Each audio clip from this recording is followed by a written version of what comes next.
The dust whirled across the dry thoroughfare of Tucson, Arizona Territory, as Tabitha Ross stepped down from the stagecoach, her emerald eyes scanning the unfamiliar town with trepidation and hope. The year was 1878, and like the frontier itself, her life stretched before her wild, untamed, and full of possibility. She clutched her small valise tightly, the weight of her past decisions pressing upon her shoulders just as heavily as the scorching Arizona sun beat down upon her fair skin. "Miss, you'll be wanting the boarding house," the driver called down, tossing her second bag unceremoniously into the dirt. "2 streets over, can't miss it, run by a widow named Gladys." Tabitha nodded her thanks, drawing a deep breath to steady her nerves. Tucson was far from the societal constraints of Philadelphia, where whispers had followed her like shadows. Here, she prayed, she could begin again. The main street bustled with activity despite the oppressive heat. Cowboys lounged outside the saloon, their curious gazes following her as she walked past. A group of Mexican women chatted animatedly by a well, their conversation halting momentarily to observe the newcomer. Children darted between buildings, playing some elaborate game of chase. Tabitha kept her eyes forward, ignoring the stares. She was accustomed to being watched, though not for reasons anyone here would know. Not yet, at least. She adjusted her bonnet, hoping the brim would shield more of her face from prying eyes. The boarding house was exactly where the driver had indicated, a 2-story structure with peeling white paint and a sagging porch. A faded sign reading "Gladys Boarding House, Clean Beds." Decent meals swung lazily in the light breeze. The interior was mercifully cool after the heat outside. A stout woman with iron gray hair pulled into a severe bun looked up from behind a small desk. "You must be Miss Ross," she said, her voice neither friendly nor unwelcoming.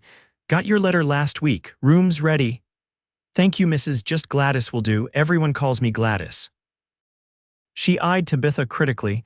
"You're younger than I expected. Teaching position starts in 3 days. School's at the end of town." Tabitha nodded. "I'm prepared to begin immediately if necessary.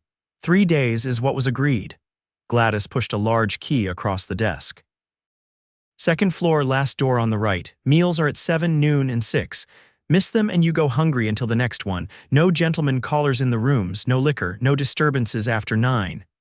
"Of course. I understand completely." Gladys's expression softened marginally. "Town's been without a proper teacher for nearly 6 months. Children running wild, parents desperate. You'll have your work cut out for you. I'm not afraid of hard work. Good, because teaching isn't all you'll face here." Gladys lowered her voice. "Small town, people talk. They'll want to know your story." Tabitha stiffened. "My credentials are in order. Didn't say they weren't. Just warning you, Tucson's friendly enough, but strangers get scrutinized, especially pretty young women arriving alone." Gladys gestured toward the stairs. "Get settled. Dinner's in an hour." The room was small but clean, a narrow bed with a patchwork quilt, a washstand with a cracked mirror, a battered dresser, and a straight-backed chair. A small window overlooked the dusty street below. It wasn't much, but it was more than Tabitha had dared hope for when she'd fled Philadelphia 3 weeks earlier. She unpacked methodically, arranging her few belongings in the dresser. At the bottom of her valise lay a small daguerreotype in a tarnished silver frame, her parents, both gone now. Her father's kind eyes stared back at her from the image. What would he think of her current circumstances? Would he understand why she had run so far? A knock at the door startled her. "Miss Ross," Gladys called. "There's someone here to see you, says he's from the school board." Tabitha hastily smoothed her travel-wrinkled dress and pinched color into her cheeks. Coming, downstairs, a tall man with a neatly trimmed gray beard awaited her. He introduced himself as Samuel Whitaker, head of Tucson's small school board. "We're mighty pleased you accepted the position, Miss Ross," he said, his handshake firm. "Must admit, we were surprised when your letter arrived. Not many qualified teachers willing to come to Arizona Territory, especially young ladies from the East." "I was looking for a change," Tabitha replied carefully. "Your advertisement in the Philadelphia Educator seemed providential." "Well, the Lord works in mysterious ways. Our last teacher fellow named Peterson left quite suddenly. Personal emergency back east, he claimed. Though between us, I suspect the challenges of teaching our frontier children might have proven too much," he chuckled. "They're good youngsters, but spirited. Children should have spirit, Mr. Whitaker. It simply needs proper direction. His eyes crinkled with approval. Well said. I'll stop by tomorrow to show you the schoolhouse and discuss particulars. 28 students aged 6 to 16. Some come from 10 miles out, so attendance can be irregular, especially during planting and harvest. After Whitaker departed, Tabitha joined the other boarders for dinner, a silent, elderly gentleman who introduced himself as Dr. Abbott, and two sisters who worked at the dressmaker's shop. The meal was simple but hearty: beef stew, cornbread, and stewed apples. "Where did you teach before, Miss Ross?" asked the younger sister, Mary. Tabitha took a sip of water before answering. "A small private academy in Philadelphia." "Philadelphia," Mary's eyes widened. "That's ever so far. Why would you leave such a civilized place for Tucson?" "Mary," her sister Martha admonished, "don't pry." "It's quite all right," Tabitha said, though her smile didn't reach her eyes. "I simply wanted adventure. The frontier seemed to offer opportunities unavailable to women in the East." Dr. Abbott harumphed. "Adventure, is it?" "You'll find plenty here, Miss Ross, though perhaps not the kind young ladies typically seek." The conversation mercifully shifted to local matters: complaints about the marshal's lax enforcement of public drunkenness ordinances, speculation about the railroad's imminent arrival, and gossip about someone named Brady Young purchasing the struggling Circle Y ranch outside town. "Paid cash money for it, they say," Martha reported. "Though what a man with his reputation wants with a ranch is beyond me." "What reputation is that?" Tabitha asked. Curiosity piqued despite herself. The sisters exchanged glances. "Well," Mary began, lowering her voice, "they say he rode with Hardin's gang in Texas before coming to Arizona. Others claim he was a scout for the Army during the Apache troubles. No one knows for certain, but everyone agrees he's dangerous." "And handsome as sin," Martha added, blushing when her sister elbowed her. Gladys cleared her throat. "Brady Young is a businessman now, whatever his past may be. The Circle Y was failing under old man Jenkins. At least Young has the funds to keep those ranch hands employed." After dinner, Tabitha retreated to her room, exhaustion from the journey finally catching up with her. As she prepared for bed, she caught her reflection in the washstand mirror. Dark circles shadowed her eyes, and her normally lustrous chestnut hair hung limp from days of travel. "You can do this," she whispered to herself. "They don't know you here, no one knows your story." Yet as she drifted to sleep, Tabitha couldn't shake the feeling that running might prove futile. Lies had a way of traveling, sometimes faster than the truth. The next morning dawned clear and already hot. Tabitha dressed carefully in her most professional ensemble, a navy skirt and white shirtwaist with a cameo brooch at her throat. She wanted to make a good impression on her tour of the schoolhouse. Mr. Whitaker arrived promptly at 9, and they walked the short distance to the school, a surprisingly substantial building with a bell tower and freshly painted white clapboard. "Town takes education seriously," Whitaker explained. "Mining and cattle money built this 3 years back. Inside needs work, though." The classroom was large and airy, with rows of scarred desks facing a raised teacher's platform. Dust covered everything, and several windows were cracked. "I'll have it cleaned before Monday," Whitaker promised. "Books are in that cabinet. Curriculum is flexible. State requirements with your own additions as you see fit." "What happened to make Mr. Peterson leave so suddenly?" Tabitha asked, running her finger along a desk's edge. Whitaker hesitated. "Like I said, family emergency."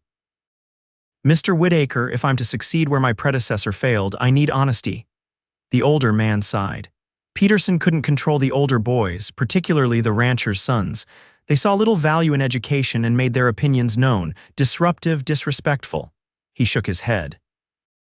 "Last straw was when the Buchanan boy brought a rattlesnake into class. Peterson resigned that afternoon." "I see." Tabitha straightened her shoulders. "Well, I appreciate your candor, and I assure you I won't be intimidated by adolescent antics." Walking back toward the boarding house, Tabitha nearly collided with a man exiting the general store, her attention having been focused on mentally planning her first lessons. Strong hands steadied her, preventing a fall. "Careful there, madam." Tabitha looked up and up further into the most striking blue eyes she'd ever encountered. They belonged to a tall man with sun-bronzed skin and dark blonde hair that curled slightly where it met his collar. His face was all angles and planes, with a strong jaw shadowed by stubble. He wore simple range clothes, denim pants, a chambray shirt open at the collar, and a worn leather vest. A revolver hung low on his hip. "I apologize," she said, stepping back. "I wasn't watching where I was going." His mouth quirked in a half-smile. "No harm done." He tipped his hat, revealing calloused hands that spoke of hard physical labor. "You must be the new schoolteacher. Word travels fast in Tucson." "Yes, I arrived yesterday. Tabitha Ross, Brady Young." So this was the mysterious Brady Young, the man with the questionable past who'd purchased the failing ranch. Up close, she could see why Martha had commented on his appearance. There was something magnetic about him, a quiet confidence that commanded attention. "Miss Ross is getting settled before classes begin Monday," Mr. Whitaker interjected, his tone noticeably cooler. "We're fortunate she's agreed to take on our students." Young's gaze never left Tabitha's face. "Indeed we are. Education's important, even for cowboys and miners' kids." Something in his voice suggested he understood the value of learning firsthand. Tabitha found herself wondering about his background. He spoke well for a man rumored to have been an outlaw. "Your Dawson boy will be in my class?" she asked. Surprise flickered across Young's features. "You've done your research." "Yes, Jamie's 12 now, smart as a whip but wild as a Mustang. His mother died 2 years back, been hard on him." "I'm sorry to hear that. He needs a firm hand and someone who won't give up on him." There was a challenge in Young's eyes. "Peterson didn't have the stomach for it." "I'm not Mr. Peterson." Young's smile widened, genuine this time. "No, madam, you certainly are not." He touched the brim of his hat again. "Good day to you both. Welcome to Tucson, Miss Ross." As he walked away, Whitaker made a disapproving sound. "I'd be careful around Young if I were you. His type spells trouble for a young woman alone." "His type?" "Men with pasts they don't discuss. Men who wear guns like they know how to use them." Whitaker's expression was grave. "Your reputation is valuable currency here, Miss Ross. Guard it carefully." If only he knew how little currency her reputation truly held, Tabitha thought bitterly. But she merely nodded politely, even as her eyes followed Brady Young's retreating figure down the dusty street. Sunday morning found Tabitha attending services at Tucson's small Methodist church. She'd never been particularly devout, but church attendance was expected of a schoolteacher, and she was determined to fulfill every aspect of her position impeccably. The congregation welcomed her warmly, though she noticed the curious glances and whispered conversations behind gloved hands. News of her arrival had clearly spread throughout the community. After the service, she was introduced to a dizzying array of parents and potential students. The children regarded her with expressions ranging from shy interest to open skepticism. The Buchanan boy, the one who'd allegedly brought the rattlesnake to school, sized her up with a calculating stare that suggested he was already planning his first challenge to her authority. Tabitha met his gaze steadily until he looked away first. A small victory she savored silently. As the congregants dispersed, she noticed Brady Young standing apart from the crowd, deep in conversation with a thin man whose clothes marked him as a rancher despite his city-polished boots. Young wore a dark suit that transformed him from rugged cowboy to imposing gentleman. He caught her looking and nodded in acknowledgement but made no move to approach. "That's Harold Simmons," Martha whispered, following Tabitha's gaze. "Owns the biggest spread north of town. They say Young's been buying up water rights from smaller ranchers. Simmons can't be happy about that." Indeed, the older rancher's face was flushed with anger, though Young remained impassive, his expression revealing nothing as Simmons jabbed a finger at his chest. "Should someone intervene?" Tabitha asked, concerned by the escalating tension. Martha shook her head. "Men's business. Besides, Brady Young can handle himself." As if to prove her point, Young said something that made Simmons step back, face pale. The older man stormed off toward his waiting buckboard, leaving Young standing alone, his expression now troubled as he stared after his adversary. Tabitha was surprised when Young approached her later as she walked back to the boarding house. "Mind if I join you, Miss Ross?" he asked, falling into step beside her. "It's a free country, Mr. Young." "That it is, though some have more freedom than others." He glanced at her. "How are you finding Tucson? Everyone has been very welcoming, but you're reserving judgment, smart woman." His stride was easy, unhurried. Teaching starts tomorrow. Nervous, confident, she corrected. Children respond to confidence, he chuckled.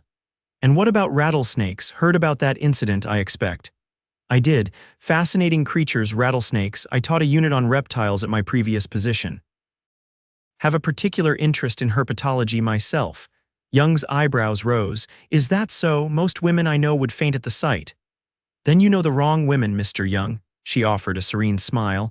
I believe in being prepared. If young Mr. Buchanan brings a snake to my classroom, he'll find himself receiving an impromptu lecture on venom glands rather than witnessing the hysteria he desires. Brady laughed outright, a rich, warm sound that drew glances from passers-by. Miss Ross, I believe Tucson's children have met their match in you. They'd reached the boarding house steps. Tabitha turned to face him. May I ask why you're so interested in the new teacher, Mr. Young? Your ward is only one of 28 students. His expression sobered. Education matters to me more than most know, he hesitated. I grew up without much schooling, learned to read late, mostly taught myself, don't want the same for Jamie or any child in Tucson. The admission surprised her. That's admirable, not admirable, practical. Knowledge is power in this changing world, he glanced at the sun. I should get back to the ranch. Good luck tomorrow, Miss Ross. If Jamie gives you trouble, send word. I'll set him straight. That won't be necessary. I handle my own classroom issues. Something like respect flickered in his eyes. As you say, he tipped his hat. Good day, Miss Ross. Tabitha watched him mount his horse, a magnificent black stallion that pawed impatiently at the ground. As he rode away, she couldn't help but wonder about the contradictions he presented. A self-educated man rumored to be an outlaw, yet passionate about learning. A rancher concerned with water rights, a guardian to an orphaned boy. Brady Young was a puzzle, and despite her determination to focus solely on establishing herself as a teacher, Tabitha found herself curious to understand the pieces. Monday morning arrived with Tabitha awake before dawn, her stomach fluttering with anticipation. She dressed with care in a practical gray dress with a lace collar, authoritative yet approachable. Her hair was swept into a neat chignon, not a strand out of place. The schoolhouse bell rang out across Tucson at precisely 8 o'clock, its clear tones calling children from all directions. They arrived in groups and pairs, the town children neatly dressed and scrubbed, the ranch children in plainer clothes showing signs of long rides. Tabitha stood at the doorway, greeting each child by name, having memorized the class roster. The younger ones responded shyly, the older ones with wary assessment. Jamie Dawson arrived alone on a spotted pony, his clothes clean but rumpled, as if he'd dressed himself without assistance. His sandy hair needed cutting, falling into eyes the same striking blue as his guardians. He gave Tabitha a quick, suspicious glance before mumbling, "Morning, madam," and slipping past her into the building. By 8:15, all students were seated according to the arrangement Tabitha had established the previous day, youngest at the front, oldest at the back, with reading groups arranged across the rows. She closed the door and walked to the teacher's desk, surveying the room of expectant faces. The moment of silence stretched as she allowed them to examine her just as she examined them. "Good morning," she finally said, her voice clear and carrying to the back row. "I am Miss Ross, your new teacher. We have much to accomplish this year, and I expect your full cooperation and best efforts." A snicker from the back row, Thomas Buchanan, sprawled in his seat with deliberate insolence. Tabitha didn't react. "Before we begin with assessments to determine your current knowledge levels, I'd like to establish ground rules for our classroom." She outlined her expectations calmly but firmly: respect for each other, and for learning, prompt completion of assignments, regular attendance when possible. As she spoke, she moved among the desks, maintaining eye contact with each child. "Any questions before we begin?" Thomas Buchanan raised his hand with exaggerated politeness.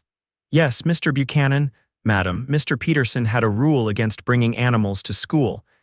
His innocent tone was belied by the mischievous glint in his eyes. "Do you have the same rule?" Several children tittered nervously. "An excellent question." Tabitha smiled pleasantly. "While I understand the educational value of observing wildlife, classroom disruptions of any kind are unacceptable. Should you have an interest in natural sciences, Mr. Buchanan, I'd be happy to organize appropriate field studies." Perhaps we might start with the remarkable adaptations of the western diamondback rattlesnake. I understand you have a particular interest." The boy's face flushed as his classmates' nervous giggles turned on him. "However," Tabitha continued, "any student who deliberately disrupts learning will find themselves writing a 10-page essay on the subject of their disruption, to be presented before the entire class." She returned to her desk. "Now, let us begin with reading assessments for the younger students. Older students, you'll find arithmetic problems on the board. Please work quietly while I call each younger student forward." To her relief, the morning progressed smoothly. The children, while clearly testing her boundaries, responded to her firm but fair approach. Even Thomas Buchanan applied himself to the arithmetic problems, though he made a show of sighing dramatically first. By lunchtime, Tabitha had assessed the reading abilities of all children under 10 and discovered an alarming deficiency in basic skills among many students. Clearly, her predecessor's ineffectiveness extended beyond discipline problems. As the children ate their packed lunches in the schoolyard, Tabitha revised her teaching plans. She would need to establish reading groups immediately, perhaps enlist the advanced older students to help the struggling younger ones. She was so absorbed in her planning that she didn't hear the approaching footsteps until a shadow fell across her desk. "They weren't too hard on you then." She looked up to find Brady Young leaning against the doorframe, hat in hand. "Mr. Young, this is unexpected. Rode into town on business, thought I'd check how Jamie's behaving." His gaze took in the neat stacks of papers on her desk. "Seems you've got things well in hand. Your ward is quiet but attentive. His reading skills are excellent, though his arithmetic needs work." Young nodded. "His mother was a great reader, used to read him stories every night." A shadow crossed his face. "I try, but it's not the same. You read to him." Tabitha couldn't keep the surprise from her voice. "When he lets me." Young shrugged. "Boy's growing up. Thinks he's too old for stories now." The image of this imposing man reading bedtime stories to a motherless boy stirred something unexpected in Tabitha's chest. "No one is ever too old for stories, Mr. Young." Their eyes met, and for a moment, something unspoken passed between them, a recognition, perhaps, of shared values despite their different circumstances. The moment was broken by the school bell signaling the end of lunch. Young straightened, settling his hat back on his head.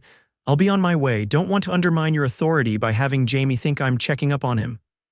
"I appreciate that, Mr. Young." He paused at the door. "Town's talking about you, Miss Ross." Tabitha's heart stuttered. "Oh. Nothing bad. Just curious about the Eastern lady brave enough to take on Tucson's children." His eyes held hers. "People wonder what brings a refined woman to the Arizona territory alone. People often wonder about things that are none of their concern." A slow smile spread across his face. "That they do, and yet curiosity is natural when someone unusual arrives in a small community." "I'm hardly unusual, Mr. Young, simply a teacher seeking employment, if you say so, Miss Ross." He tipped his hat. "Good day to you." As the children filed back in for the afternoon session, Tabitha found her thoughts lingering on Brady Young's words.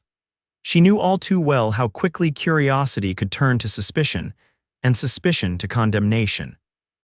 She'd experienced firsthand how swiftly a community could turn against someone once rumors began to spread. Her hands trembled slightly as she called the older students forward for their reading assessments. She'd come too far to have her past catch up with her now. Tucson represented her last chance at building a respectable life. She wouldn't allow anything to threaten that. The weeks passed in a blur of lesson planning, grading, and gradually establishing order in her classroom. The children, while still testing her occasionally, had largely accepted her authority, particularly after she handled Thomas Buchanan's second challenge, a large spider in her desk drawer, by calmly capturing the arachnid and using it to demonstrate an impromptu lesson on arthropods. Tabitha found herself settling into Tucson's rhythms. She took her meals at the boarding house, attended church on Sundays, and occasionally treated herself to a new ribbon or book from the general store. People greeted her warmly on the streets now, and mothers stopped to discuss their children's progress. She saw Brady Young only infrequently, usually from a distance, as he conducted business in town. Jamie reported that his guardian asked about school regularly, a fact that both pleased and unsettled her. One crisp October afternoon, as Tabitha was dismissing her students, she noticed an unfamiliar carriage outside the schoolhouse. A well-dressed woman with elaborate auburn curls waited beside it, her expression impatient. "Miss Ross." The woman called as Tabitha locked the schoolhouse door. "A moment of your time, if you please." "Of course, how may I help you? I'm Vivian Harrington." The name was delivered as if Tabitha should recognize it immediately. When no reaction was forthcoming, the woman's painted lips tightened. "I own the Silver Slipper." Ah, the Silver Slipper was Tucson's most notorious saloon and gambling house, rumored to offer additional services upstairs. Tabitha had been warned by Gladys to avoid even walking past it. "How may I assist you, Miss Harrington?" "Mrs. Harrington, though the husband's long gone." She waved a gloved hand dismissively. "I'll be direct, Miss Ross. I have a girl working for me, Lily, 16 years old. Smart as they come, but never had proper schooling." Tabitha waited, uncertain where this was heading. "I want her educated. Reading, writing, figures, proper lady things too, if you're willing. I'll pay double your school board rate. The school is open to all children in the district, Mrs. Harrington. Lily would be welcome during regular hours." Vivian's laugh was sharp. "Don't be naive. The good citizens of Tucson wouldn't stand for a saloon girl sitting beside their precious children even if she only serves drinks. Which is all she does," she added firmly. "I run a respectable establishment downstairs." Tabitha considered the request. Teaching a young woman eager to improve herself was exactly why she'd become an educator, yet private lessons for someone from the Silver Slipper would undoubtedly raise eyebrows. "I could tutor her 3 evenings a week," she found herself saying, "here at the schoolhouse, with the board's permission, of course. The board needn't know. Call it volunteer work if anyone asks. I'll pay you directly. I won't deceive my employers, Mrs. Harrington." Vivian studied her for a long moment. "You're an unusual woman, Miss Ross. Most would either refuse outright or take the money without question." She sighed. "Very well, speak to your board, but I warn you, Samuel Whittaker is a sanctimonious old goat who thinks my girls are beyond redemption. Everyone deserves education, regardless of their circumstances." Fine words. We'll see if you still believe them when the town questions your association with the Silver Slipper.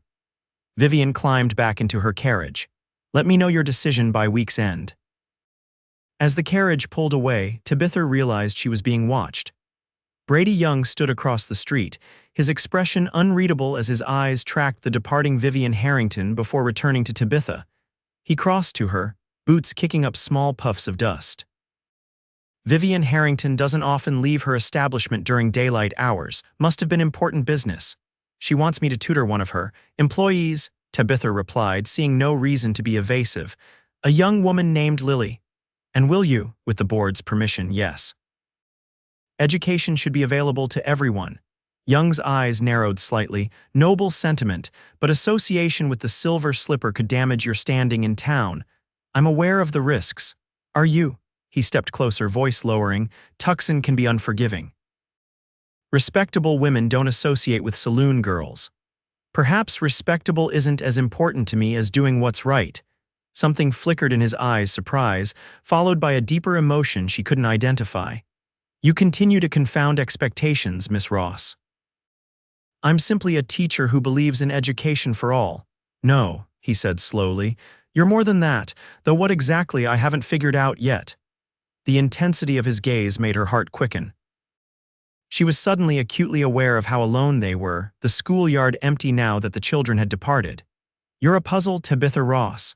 The refined Eastern lady who doesn't flinch at snakes or spiders, who'd risk her reputation to teach a saloon girl." He tilted his head. "Makes a man wonder what other surprises you're hiding." The use of her first name so casual, so intimate caught her off guard. "Mr. Young, Brady," he corrected softly. "My name is Brady." "Mr. Young," she repeated firmly.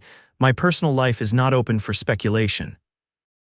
Everyone speculates about newcomers, especially beautiful women who arrive alone and give vague answers about their past. Alarm prickled along her spine. "Have you been asking questions about me?" "Didn't need to. Town gossip flows freely."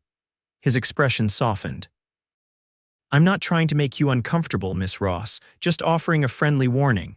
Tucson has a long memory for scandals, real or imagined. I'll keep that in mind."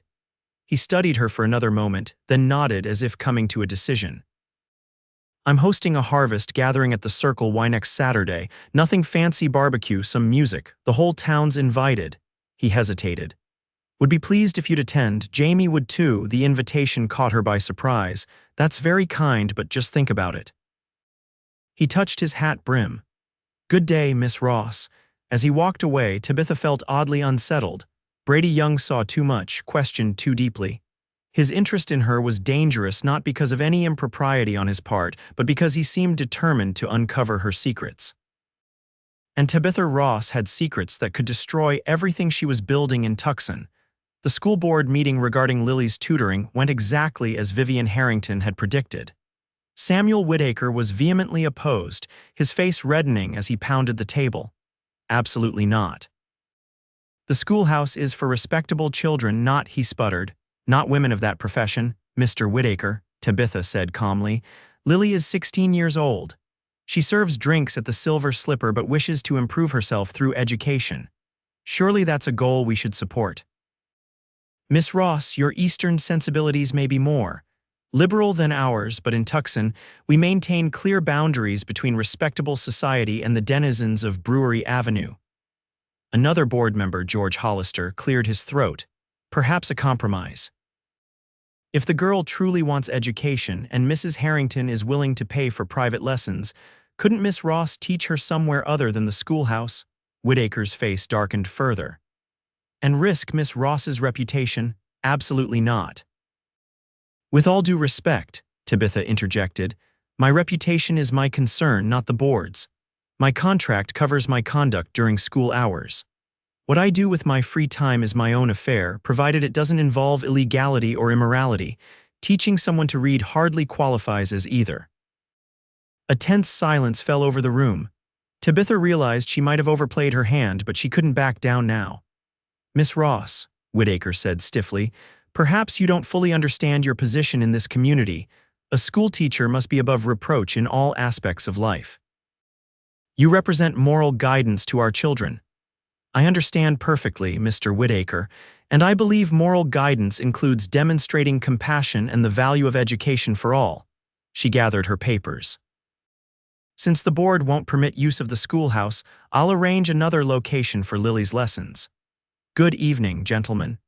As she left the meeting, Tabitha knew she'd made a powerful enemy in Samuel Whitaker, yet she couldn't bring herself to regret her decision. If Philadelphia had taught her anything, it was that standing by one's principles was worth whatever consequences followed. The next morning, Tabitha visited the Silver Slipper during daylight hours, when the establishment functioned primarily as a restaurant. Vivian Harrington received her in a small office behind the bar, eyebrows rising in surprise. Didn't expect to see you here, Miss Ross. Brave of you to walk through those doors in broad daylight. The board refused use of the schoolhouse, Tabitha explained, but I'm still willing to teach Lily. We'll need another location. Vivian leaned back in her chair, studying Tabitha with newfound respect. You're either remarkably principled or remarkably foolish, perhaps both. She drummed manicured fingers on her desk. Lily can't come to your boarding house. Gladys would have fits. And you can't teach her here without completely ruining your standing. What about the church? Reverend Miller might, that sanctimonious hypocrite. Vivian laughed harshly. He visits my establishment monthly, always saving souls upstairs with Rosalie. He'd never allow it. Tabitha frowned. There must be somewhere neutral. I might have a solution, Vivian said slowly. My sister owns the millinery shop on Congress Street. There's a back room she uses for storage. Respectable enough location, private entrance from the alley. Could work 3 evenings a week. Your sister. I didn't realize not everyone knows we're related. Margaret prefers it that way. Vivian's smile was brittle. Family can be complicated. They arranged for lessons to begin the following Monday. As Tabitha rose to leave, Vivian fixed her with a penetrating stare. Why are you doing this, Miss Ross? Most respectable women wouldn't risk their standing. Tabitha considered her answer carefully. Perhaps I understand what it means to want a second chance. Vivian's expression softened momentarily. Don't we all? She shook her head. Be careful, though. Tucson loves nothing more than a good scandal, and a school teacher consorting with saloon girls would certainly qualify. I'm not concerned with gossip. You should be. Vivian's voice hardened. Small towns run on gossip. It builds reputations and destroys them just as quickly. She studied Tabitha's face. You're running from something. I recognize the look. Tabitha stiffened. You're mistaken. Am I? Vivian smiled knowingly. Well, your secret's safe with me, whatever it is. We outsiders need to stick together. The conversation left Tabitha deeply unsettled. First Brady Young's probing questions, now Vivian Harrington's intuitive observations. Her carefully constructed new identity felt increasingly precarious. That evening, as Tabitha prepared for bed, a knock came at her door. Gladys stood outside, her expression grave. There's a telegram for you, she said, holding out a yellow envelope. Came while you were out. Tabitha's heart lurched. No one knew she was in Tucson except the school board, who had contacted her previous references. And those references had been carefully fabricated. She closed the door before opening the telegram with trembling fingers. Found you stop leaving Philadelphia, soon stop, will arrive Tucson November 15th. Stop, we will discuss terms, stop James Carroll. The room seemed to tilt around her. James Carroll, the Philadelphia banker, whose marriage proposal she'd rejected, whose unwanted advances had turned to threats when she'd reported his behavior to the school's headmistress. The man who'd systematically destroyed her reputation when she refused to recant her accusations. He'd found her. And he was coming to Tucson. Tabitha sank onto her bed, the telegram crumpled in her fist. She had less than 3 weeks before Carroll arrived. 3 weeks to decide whether to flee again or stand her ground and face the inevitable scandal when he revealed her true character to the town. Either way, everything she'd built in Tucson would be destroyed. The harvest celebration at the Circle Y Ranch arrived before Tabitha had resolved her dilemma regarding James Carroll. Despite her reservations about attending such a public gathering with her future so uncertain, she found herself accepting a ride from Dr. Abbott and his wife in their buggy. Young's done wonders with the place, Dr. Abbott commented as they approached the ranch. Old Jenkins let it run to seed, but look at it now. The Circle Whitekes main house stood atop a gentle rise, its freshly painted exterior gleaming white in the late afternoon sun. Corrals and outbuildings spread across the property, all showing signs of recent repairs. A large area between the house and barn had been cleared for the celebration, with long tables set up beneath strung lanterns. Already, wagons and horses filled the designated area near the corral. Must have 30 ranch hands working now, Mrs. Abbott added. Good for Tucson's economy. As they pulled up to the hitching post, Tabitha saw Brady Young greeting guests on the wide front porch. He wore a clean black shirt and dark trousers, his usual trail dust nowhere in evidence. His face lit with genuine pleasure when he spotted her descending from the buggy. Miss Ross, he said, hurrying down the steps to offer his hand, I wasn't sure you'd come. I appreciate the invitation, Mr. Young. Your ranch is impressive. Kind of you to say so. It's coming along. His eyes held hers a moment longer than necessary. Let me show you around. Food's not ready for another half hour. Before she could respond, Jamie came bounding across the yard. Miss Ross, you came. The boy's usual reserve had vanished, replaced by excited enthusiasm. Did Brady tell you about the horses? We got new Morgan stock last week. He hasn't had the chance. Tabitha smiled, warmed by the boy's transformation from sullen student to animated child. Perhaps you could show me. Jamie looked to his guardian, who nodded permission. Don't tire Miss Ross with too many horse details, Brady cautioned, though his expression was indulgent. And be back for supper. As Jamie led her toward the stables, chattering about bloodlines and conformations, Tabitha felt Brady's gaze following them. When she glanced back, he was watching with an expression that made her heart flutter unexpectedly. The ranch was indeed impressive, far more than she'd expected. The stables housed fine horses. The corrals contained quality cattle, and everything from the bunkhouse to the smithy showed careful planning and substantial investment. Brady says we'll have the finest horse breeding operation in the territory within 5 years, Jamie said proudly as they returned from their tour. He knows more about horses than anybody, even Mr. Simmons, though he says different. Your guardian has accomplished a great deal in a short time. Jamie's expression grew serious.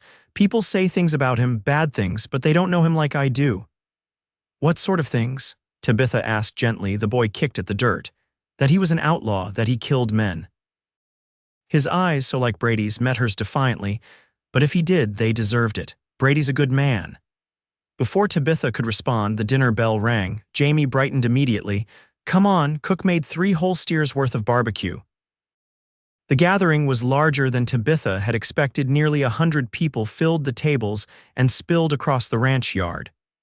Most of Tucson seemed to be in attendance, from the wealthiest merchants to ranch hands and miners. Even Vivian Harrington had come, though she kept to a table at the periphery with a few of her employees. To Tabitha's surprise, Brady directed her to the main table near the house, seating her between Jamie and himself, a position of honor that drew curious glances from other guests.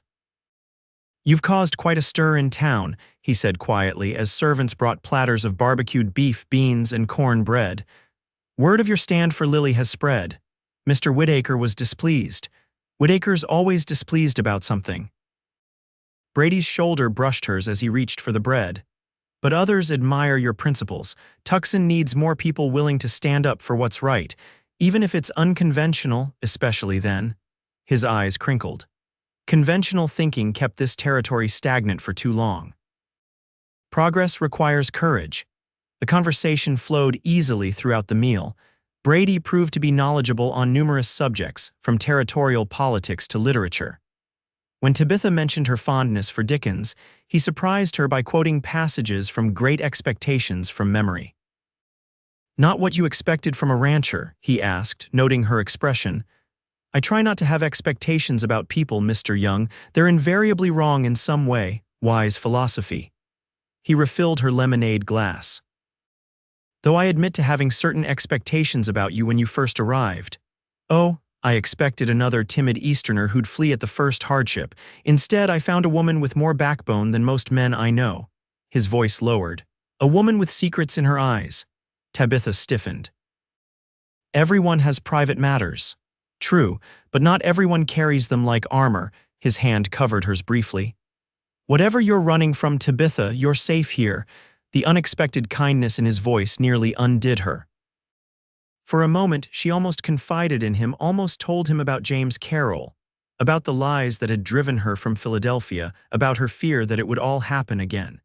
Before she could speak, the band struck up a lively tune and guests began clearing space for dancing. Would you do me the honor? Brady stood, offering his hand. Tabitha hesitated. Dancing with her host would further fuel the town's speculation about their relationship. Yet she found herself placing her hand in his, allowing him to lead her to the improvised dance floor. Brady proved to be an excellent dancer, guiding her smoothly through the steps of a waltz. His hand at her waist was warm and steady, maintaining a proper distance while still conveying a sense of intimacy. Where did a rancher learn to waltz so proficiently? She asked, partly to distract herself from the flutter in her stomach at his proximity. I wasn't always a rancher. His smile was enigmatic. Life takes unexpected turns, that it does. Her thoughts drifted to the telegram hidden in her room, sometimes dramatically so. You seem troubled tonight. Is everything all right? Tabitha missed a step, caught off guard by his perceptiveness. Just tired. The school term has been demanding. Brady studied her face, clearly unconvinced. If you ever need help, Tabitha, with anything, I hope you know you can come to me.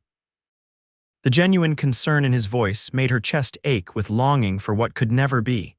If Brady Young knew the truth about her, would he still look at her with such warmth? Or would his eyes hold the same contempt she'd seen in Philadelphia when James Carroll's lies had spread? That's very kind, she managed, not kindness, just truth.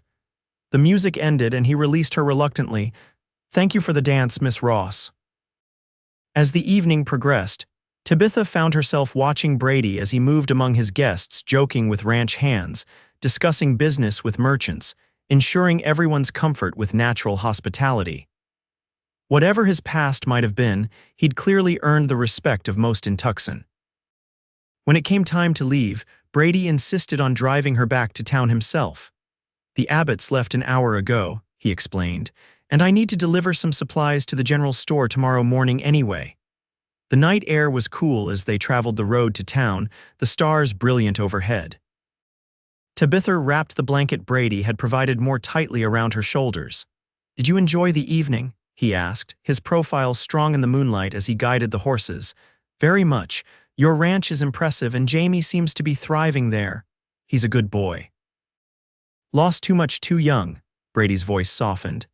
"His father was my best friend, took a bullet meant for me in a situation I should never have been in, promised him I'd look after Jamie and his mother. That's why you left your previous occupation, partly. Realized the path I was on would leave Jamie an orphan. Marry his mother gave me a chance to start over, helped me invest what money I had legitimately when she fell ill." He swallowed hard. "Well, Jamie became my responsibility entirely. Best thing that ever happened to me, though I'd give anything to have Mary back for his sake. You've done well by him. He adores you." Brady glanced at her. "What about you, Tabitha? No family. My parents are gone. No siblings. That must be lonely." "I've grown accustomed to independence." She stared ahead at the dark road. "It's safer that way." "Safer," he frowned. "From what?" Tabitha realized her mistake too late. "From disappointment, I suppose. When you expect nothing from others, they can't let you down. A sad philosophy for someone so young." "Age has little to do with experience, Mr. Young." They rode in silence for several minutes before Brady spoke again. "Whatever happened in your past, whatever drove you to Tucson, it doesn't define you, not unless you let it." His words struck too close to her guarded heart. "Some things can't be outrun," she whispered, thinking of James Carroll's imminent arrival. "I know that better than most." Brady's hand found hers in the darkness, his touch warm and reassuring, but facing them is easier when you're not alone. They had reached the boarding house. Brady helped her down from the buggy, his hands lingering at her waist a moment longer than necessary. "Thank you for the evening," she said, stepping back, "and for the ride home, Tabitha." Her name was soft on his lips. "If you ever want to talk about anything, my door is always open to you." She nodded, not trusting herself to speak. As she turned to go inside, he called after her.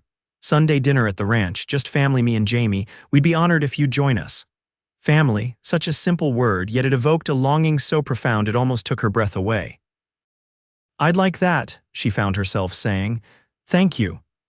As she climbed the stairs to her room, Tabitha acknowledged the truth she'd been avoiding for weeks. She was falling in love with Brady Young, a man whose own past was shadowed with rumor, a man who might very well despise her if he knew her secrets. And in less than 2 weeks, James Carroll would arrive to ensure that everyone in Tucson knew exactly what kind of woman Tabitha Ross truly was, or rather, the kind of woman his lies had painted her to be. The next week passed in a blur of school days and evening tutoring sessions with Lily, who proved to be remarkably intelligent despite her limited formal education. The girl absorbed knowledge hungrily, progressing through basic reading primers at an astonishing pace. "Mrs. Harrington says I might be able to get a position as a shop girl if I learn enough," Lily confided during their third lesson, "or even train as a dressmaker's assistant." "Those are excellent goals," Tabitha encouraged. "With your quick mind, you could achieve even more with time." The girl's eyes widened. "Like what?" "Perhaps manage a shop yourself one day or become a teacher." Tabitha smiled. "Education opens doors you might not even know exist yet. No one's ever thought I could be anything but what I am now." Lily ducked her head shyly. "Except Mrs. Harrington. And now you." Sometimes it takes an outsider to see possibilities others miss. Their lessons continued to progress, and to Tabitha's surprise, the expected backlash from her association with the Silver Slipper employee never materialized. Perhaps Vivian had been right about the value of the millinery shop's respectability. Or perhaps the town was simply distracted by other matters, specifically the escalating tension between Brady Young and Harold Simmons over water rights. The dispute had become the primary topic of conversation throughout Tucson. According to boarding house gossip, Simmons had diverted a creek that traditionally served several properties, including a corner of the Circle Y. Brady had retaliated by purchasing a small but strategic parcel that controlled access to Simmons' main cattle trail to market, going to come to blows eventually, Dr. Abbott predicted over breakfast. Simmons isn't a man to be crossed, and Young has never backed down from a fight. Sunday dinner at the Circle Y provided a welcome respite from both school responsibilities and town gossip. Brady and Jamie welcomed her warmly, showing her the improvements they'd made to the house since the harvest celebration. The main parlor now boasted new curtains and a piano. "Can you play, Miss Ross?" Jamie asked eagerly, "A little, though I'm dreadfully out of practice." "Would you teach me sometime?" The boy's request was shy but earnest. "My mother played. Brady got the piano for her, but she got sick before she could teach me." Brady's expression softened at the memory. "Mary loved music. House doesn't feel right without it." "I'd be happy to teach you, Jamie," Tabitha said, touched by the request. "Perhaps we could start next Sunday if your guardian approves." "I approve wholeheartedly," Brady said, his eyes warm as they met hers. "This house needs more than just a man and boy rattling around in it." The simple dinner of roast chicken and vegetables was more enjoyable than any elaborate meal Tabitha could remember. Jamie regaled her with tales of ranch life, while Brady offered droll commentary that frequently sent them all into laughter. For a few precious hours, she allowed herself to imagine belonging to this makeshift family, allowed herself to dream of a future where her past couldn't touch her. After dinner, Jamie excused himself to finish school assignments, leaving Tabitha and Brady alone on the wide front porch. The setting sun painted the desert landscape in shades of orange and purple, the distant mountains' dark silhouettes against the fiery sky. "He's already improved dramatically in school," Tabitha said, sipping the coffee Brady had brought out. "His compositions show real insight. He's a bright boy, just needed the right teacher." Brady leaned against the porch railing, studying her. "You've been good for him." "Good for many of the children, from what I hear. Teaching is my calling. Seeing a child grasp a new concept, watching that moment of understanding dawn, there's nothing quite like it." "Is that why you became a teacher? That moment?" Tabitha nodded, though the truth was more complicated. Teaching had been one of the few respectable careers open to a woman of her background and limited means.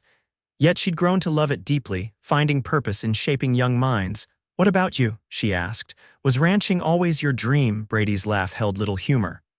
"Hardly.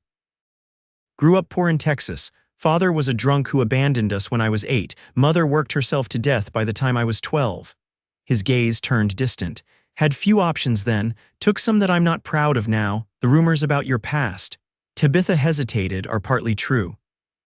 He met her eyes directly. "I rode with men who operated outside the law for several years. Never killed except in self-defense, but I won't pretend my hands are clean." His honesty both surprised and moved her. "What changed?" Met Jamie's father during the war. "He was a good man, showed me there was another way to live." Brady swirled the coffee in his cup. "After Mary died, I knew I needed to create something legitimate, something I could pass on to Jamie, something he could be proud of. He already is proud. It's evident whenever he speaks of you." Brady's expression softened. "That means more than you know." He set his cup aside and moved closer to her. "Tabitha, there's something I need to ask you." Her heart quickened at his proximity. "Yes, there's talk in town about us." His eyes searched hers.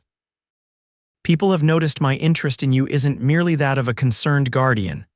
"Oh," heat flooded her cheeks. "I've tried to be circumspect, but apparently I've failed." His smile was rueful. "Truth is, I haven't felt this way about a woman since Jamie's mother died."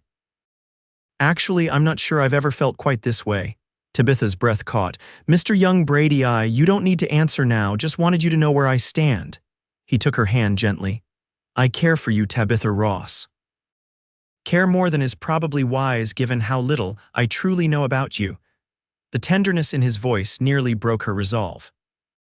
For a moment, she almost told him everything about James Carroll's persistent advances, about his rage when she reported him, about the rumors he'd spread claiming she'd pursued him inappropriately, then falsely accused him when rejected, about how the school had asked for her resignation to avoid scandal, how her reputation had been systematically destroyed until no respectable household in Philadelphia would hire her.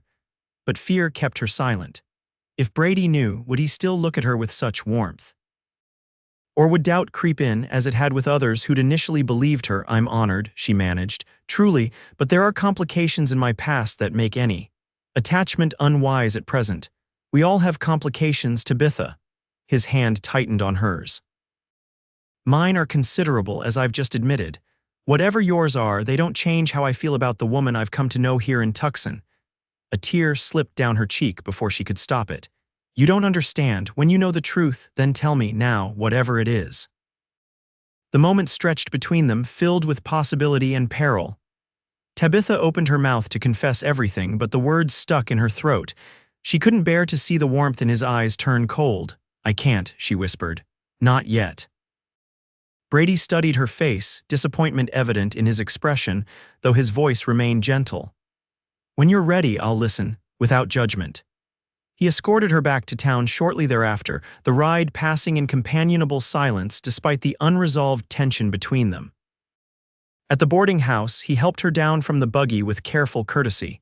"Thank you for coming today," he said. "Jamie was happier than I've seen him in months. I enjoyed it immensely. Please thank him again for the lovely drawing of the ranch." The boy had presented her with a surprisingly skilled sketch before she left. "I will." Brady hesitated, then bent to brush his lips against her cheek, so briefly she might have imagined it. "Good night, Tabitha." As she watched him drive away, Tabitha touched her fingers to the spot where his lips had been, a bittersweet ache filling her chest. In another week, James Carroll would arrive in Tucson. Whatever fragile possibility existed between her and Brady would be destroyed by the web of lies Carroll would surely spin.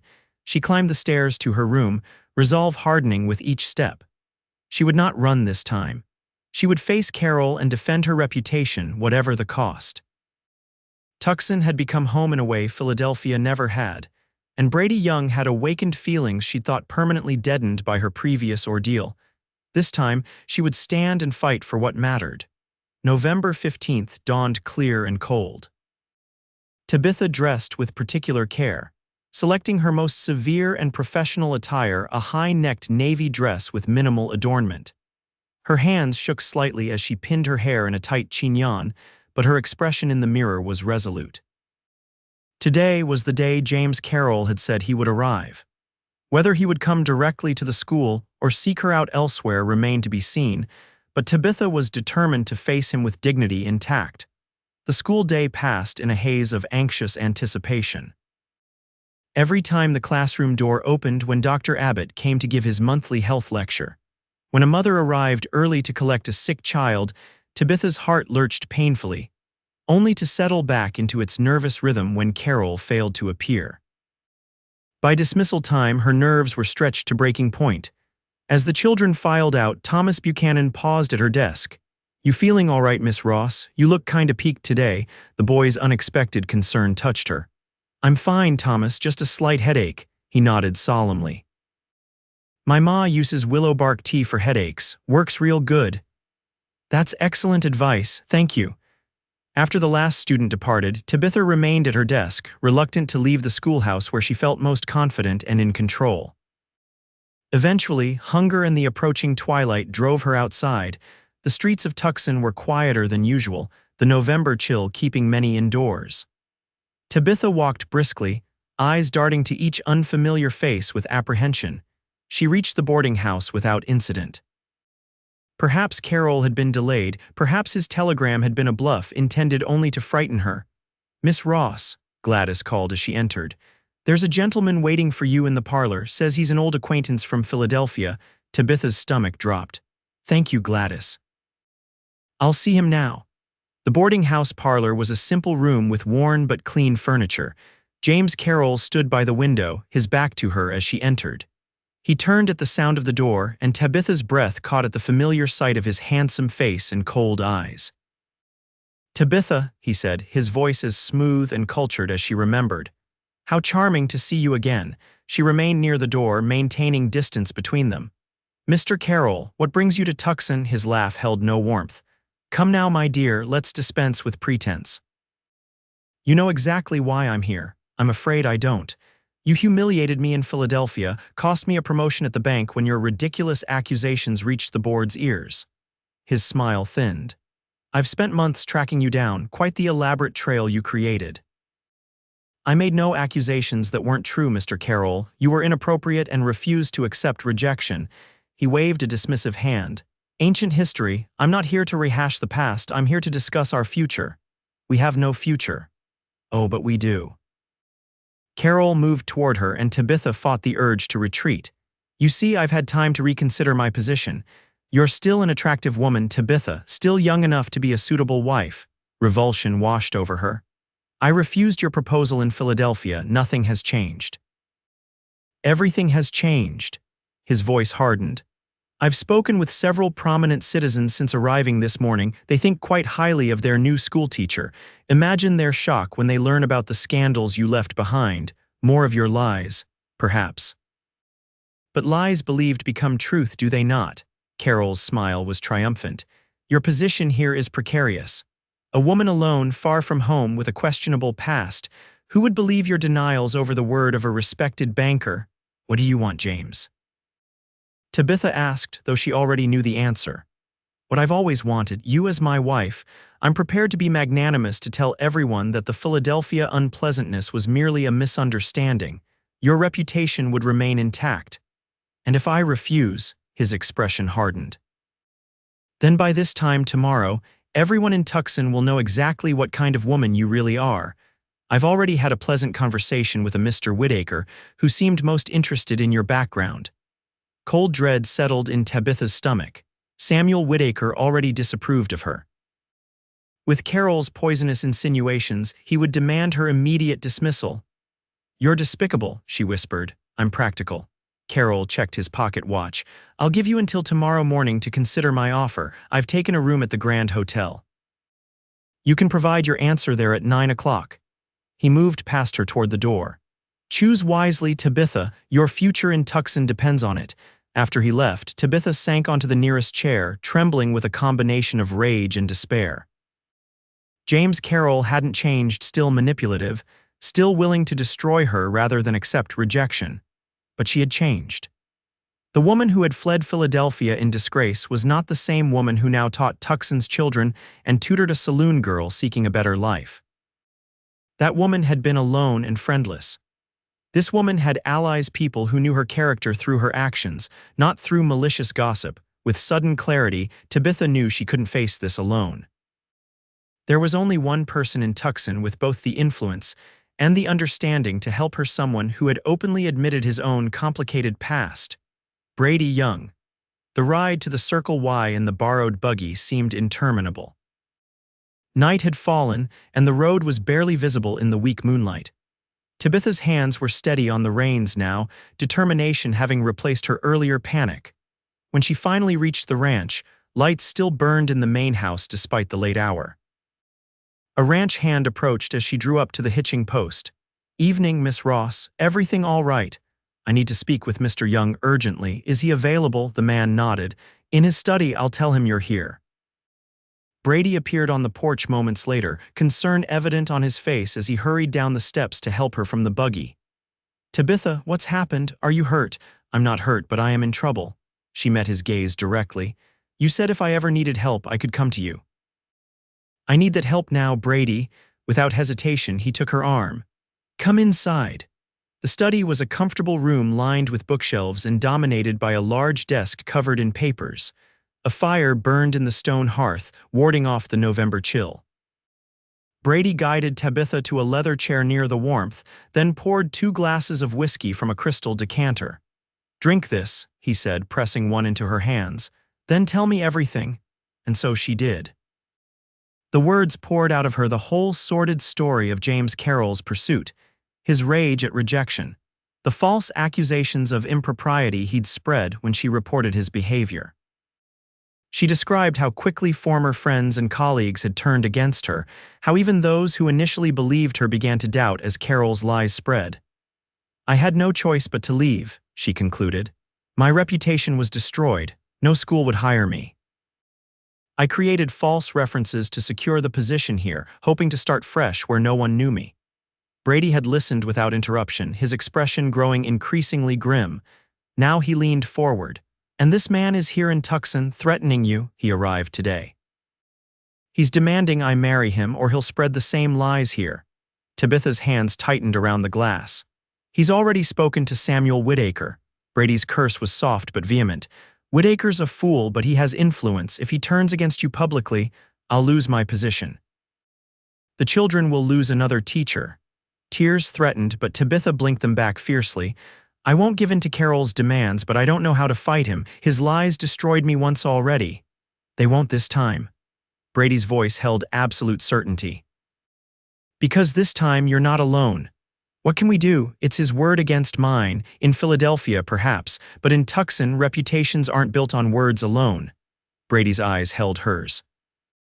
The town has seen your character through your actions, teaching their children, helping Lily despite disapproval, showing kindness to everyone regardless of station. That counts for more than any accusations from a stranger. You don't understand how convincing he can be. I understand men like Carol all too well. Brady's expression darkened. Men who use power to intimidate, who believe they're entitled to whatever or whoever they want. He rose and paced before the fire. Where is he staying? The Grand Hotel. He wants my answer by 9 tomorrow morning. He'll have an answer, but not the one he's expecting. Brady's jaw set in determination. Tabitha, do you trust me? The question caught her off guard. Did she trust him? This man with his own shadowed past, who had shown her nothing but kindness and respect since her arrival. Yes, she said simply. I trust you. Relief softened his features. Good, then this is what we'll do. They talked late into the night, refining a plan that made Tabitha's heart race with both fear and hope. When they finally finished, Brady insisted she stay at the Circle Y rather than return to town alone. The guest room is prepared, he said. Jamie will be delighted to find you here at breakfast. What will he think of my unexpected presence? He thinks the world of you already. That won't change. Brady walked her to the door of the guest room. Try to rest. Tomorrow will be challenging, but I promise you won't face it alone. Impulsively, Tabitha reached up to touch his cheek. Thank you for believing me without question. You can't know what that means. Brady caught her hand, pressing a kiss to her palm that sent warmth coursing through her. I know you, Tabitha Ross. Whatever name you arrived under, whatever past you carry, I know your heart. That's enough for me. Morning came too quickly.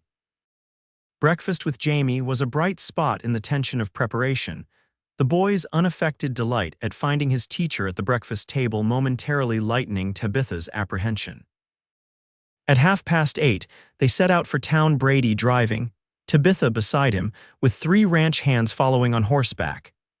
They made an imposing group as they rode down Tucson's main street, drawing curious glances from early morning shoppers and businessmen. The Grand Hotel stood 3 stories tall, the most impressive building in Tucson. Brady helped Tabitha down from the buggy, his touch reassuring. Remember, he said quietly, you have nothing to be ashamed of. Hold your head high. Together they entered the hotel lobby, a space of attempted elegance with potted palms and worn velvet furniture. The clerk at the desk recognized Brady immediately. Mr. Young, how may I assist you this morning? We're here to see Mr. James Carroll. Which room, please? Room 212, sir. Shall I announce you? Brady's smile was cold. That won't be necessary. We'll announce ourselves. They climbed the stairs to the second floor, the ranch hands following at a discreet distance. At room 212, Brady knocked firmly. James Carroll opened the door, impeccably dressed in an expensive suit. His expression shifted from expectation to confusion to wariness as he took in Tabitha standing beside Brady. Miss Ross, I expected you alone. Mr. Carroll, she replied, her voice steadier than she felt. This is Brady Young, owner of the Circle Y Ranch and a respected member of the Tucson community. Carroll's eyes narrowed. I see. Have you come to give me your answer or to hide behind your protector? Neither, Tabitha said firmly. I've come to tell you that your threats no longer have power over me. I won't marry you now or ever. Then you've made your choice. Carroll's smile was triumphant. By noon, everyone in this town will know what kind of woman you truly are. Brady stepped forward, his imposing height forcing Carroll to take a step back into the room. I think it's time we had a private conversation, Mr. Carroll, about reputations, truth, and consequences. I have nothing to say to you, Carroll bristled. Nevertheless, you'll listen. Brady gestured to the ranch hands. My men will ensure we're not disturbed. The next hour passed in tense negotiation. Brady laid out exactly what would happen if Carroll proceeded with his plan to defame Tabitha, including sworn statements from Tucson citizens regarding her character, legal actions for slander, and personal consequences that made Carroll's face pale considerably. You see, Brady explained in that same quiet, dangerous voice, Unlike Philadelphia, Tucson understands that a man's or woman's worth is measured by actions, not accusations, and my actions over the years have earned me considerable influence here despite my own colorful past. Are you threatening me? Carol demanded. I'm explaining reality. Brady leaned forward. You have two choices, Mr. Carroll. Leave on this afternoon's eastbound stage and never contact Miss Ross again, or stay and face the consequences of your slander, legal and otherwise. This is absurd. You can't possibly, additionally, Brady continued as if Carol hadn't spoken. I've taken the liberty of writing to the board of directors at your bank in Philadelphia, detailing your behavior toward Miss Ross and your current attempt at extortion. My letter includes statements from several prominent Tucson citizens, including Judge Wilson, who happens to be a close friend of your bank's chairman. Carol's facade of confidence crumbled visibly. You're bluffing. The letter was dispatched by special courier yesterday evening, shortly after you visited Miss Ross. This was the fabrication they'd agreed upon. No letter had actually been sent, but Carol had no way of knowing that. Banking relies on trust, doesn't it, Mr. Carroll? How much trust will your board place in a man who pursues and threatens a former employee across state lines? By the end of the hour, Carol had agreed to depart on the afternoon stage. Brady insisted on escorting him personally to ensure his compliance, leaving Tabitha free to return to her duties at the school. What if he returns? She asked as they left the hotel. He won't. Brady's certainty was reassuring. Men like Carol are cowards at heart. They prey on those they perceive as vulnerable. Once challenged, they seek easier targets.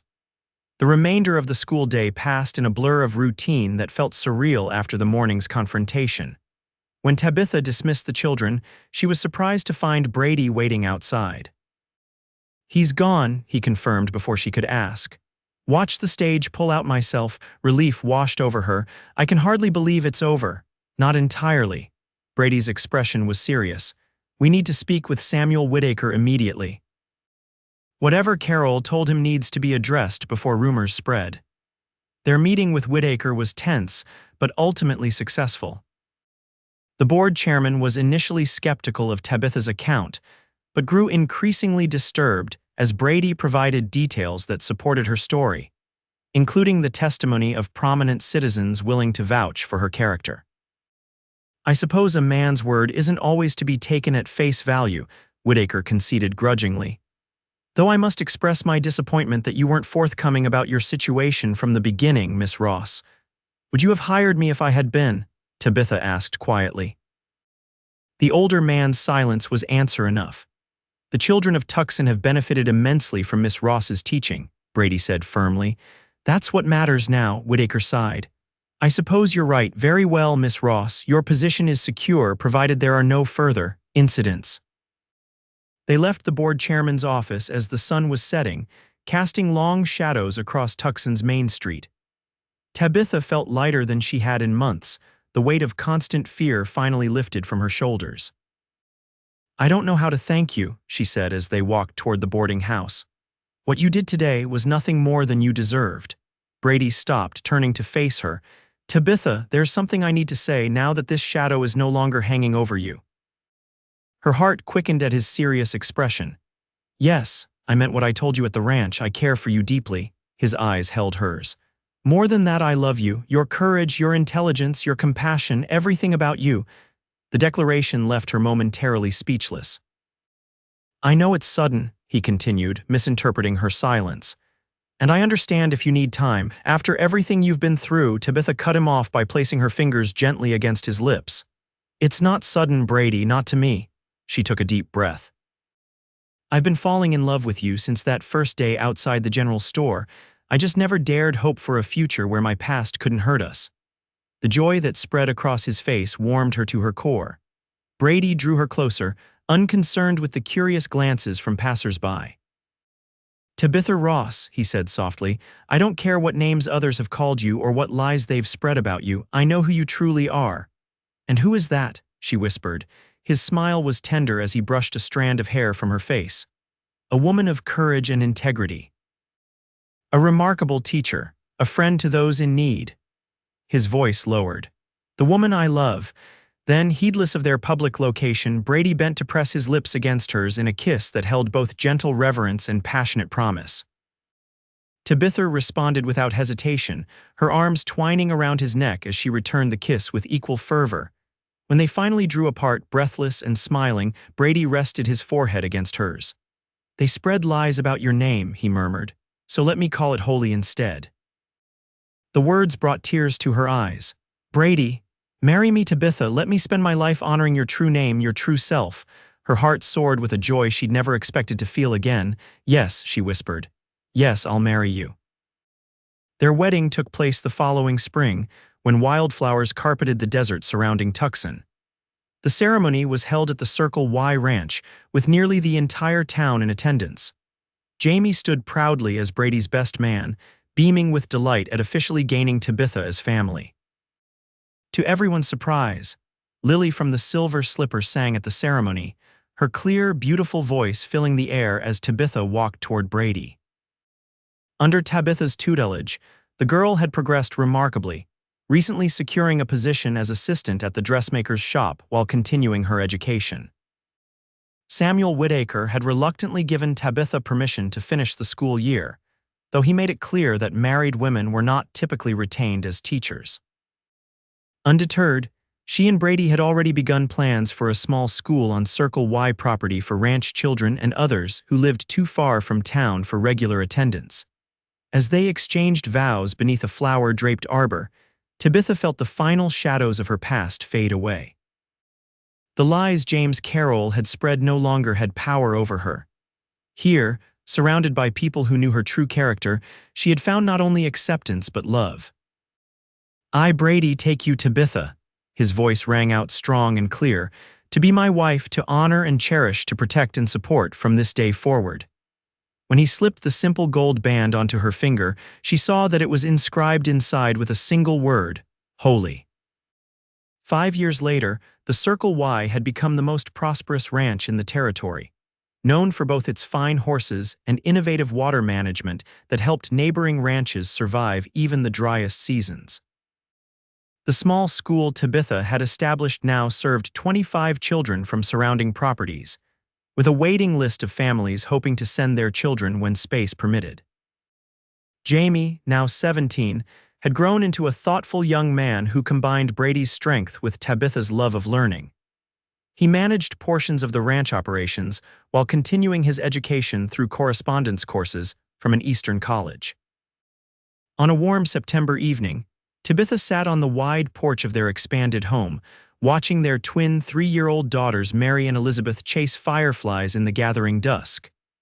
A baby boy slept in her arms, his small fist curled around her finger. Brady joined her, settling into the chair beside hers with a contented sigh.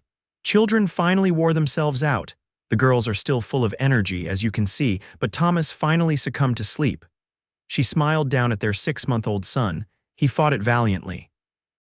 "Stubborn like his mother." Brady's teasing earned him a gentle swat on the arm. "I prefer to call it determination, a quality he shares with his father." Brady leaned over to place a soft kiss on her lips. "A quality that served us both well, I'd say." As twilight deepened into night, they called the girls in for bedtime stories. Together, they tucked their daughters into bed, Brady's deep voice bringing cowboys and brave heroines to life while Tabitha added dramatic flourishes that made the girls giggle. Later, with all 3 children asleep, they returned to the porch to enjoy the cool evening air and each other's company. Brady drew Tabitha against him, her head resting comfortably on his shoulder. "Did I tell you Lily's opening her own dress shop?" he asked. "Asked if we'd consider investing." Tabitha smiled with pride. "We absolutely should. She's worked incredibly hard for this opportunity." "Already told her yes," Brady chuckled. "That girl reminds me of you, determined to create her own destiny despite the obstacles. She had potential that just needed nurturing." Like so many others, Tabitha thought of her students, past and present, and the futures they were building. "Sometimes people just need someone to believe in them. As you believed in me." Brady's arm tightened around her, "despite knowing my past wasn't entirely reputable. As you believed in me, despite the lies others spread." They sat in comfortable silence for a while, watching the stars emerge in the vast Arizona sky. Tabitha reflected on the journey that had brought her here, from the frightened woman fleeing Philadelphia to the confident wife, mother, and teacher she had become. "What are you thinking about so seriously?" Brady asked, pressing a kiss to her temple. "How fortunate I am. How different my life might have been if I hadn't found the courage to come to Tucson. If you hadn't helped me stand against James Carroll. You always had the courage, Tabitha. I just reminded you of it." Brady turned to face her fully. "From that first day when you informed me that not all women faint at the sight of rattlesnakes, I knew you were extraordinary," Tabitha laughed. "And I knew you were different from any man I'd ever met, a supposed outlaw who quoted Dickens and championed education." "We're quite the pair, aren't we?" Brady's smile was tender in the moonlight. "The reformed gunslinger and the schoolteacher with a scandalous past." "Former scandalous past," she corrected. "Now I'm simply Mrs. Young, teacher, mother, and wife. Never simply anything." Brady drew her into a lingering kiss that still made her heart race after 5 years of marriage. Always extraordinary, always holy. As Tabitha melted into her husband's embrace, she sent a silent prayer of gratitude into the star-filled sky. The lies that had once threatened to define her had been replaced by truth, the truth of her character revealed through actions, the truth of love built on mutual respect and understanding. Here at the Circle Y, surrounded by family and purpose, Tabitha Ross Young had finally found what she had sought her entire life: a place to belong, a name to be proud of, and a love that saw her for exactly who she was. Holy indeed.